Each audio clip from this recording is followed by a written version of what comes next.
Les médiateurs de la République servent des ponts entre l'administration et les citoyens. Chaque année, ils présentent un rapport annuel au chef de l'État dans lequel ils élaborent le bilan des activités menées au cours de l'année, recensent les dysfonctionnements constatés et font des recommandations et propositions pour améliorer le fonctionnement de l'administration. En termes d'accueil, en 2024, nous avons accueilli 11 693 usagers.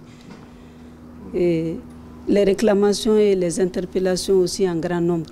En 2023, là, c'était 6 074 usagers. Et en 2024, c'était 11 693 usagers, presque le double. Les rapports de 2023 et 2024 mettent l'accent sur plusieurs problématiques majeures.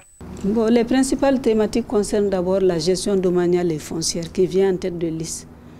Ensuite, suivi aussi des difficultés d'accès aux documents administratifs, notamment pour les Maliens de la diaspora. Ensuite, il y a l'inexécution des décisions de justice.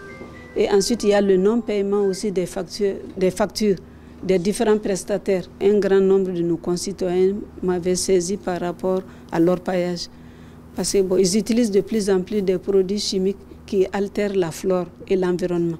Donc pour des problèmes de santé, il est temps que l'État prenne quand même des décisions par rapport à ces orpailleurs. Comme chaque année, les préoccupations liées à la gestion domaniale et foncière dominent avec 22,12% en 2024. Elles sont entre autres relatives à la contestation des droits de propriété, l'attribution des titres de propriété sans parcelle, l'accaparement des terres de culture, les constructions anarchiques et l'indemnisation des victimes d'expropriation pour cause d'utilité publique. Les principaux services intervenant dans les processus de cession, d'affectation, d'attribution ou d'identification des parcelles sont à la base de ces dysfonctionnements.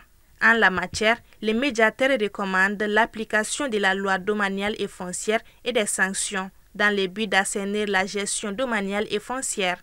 Les perspectives pour 2025 sont la poursuite de la construction des délégations territoriales, la reprise des audiences foraines au niveau des délégations territoriales et la poursuite des activités de sensibilisation des femmes, des jeunes et de la diaspora sur la saisine du médiateur de la République.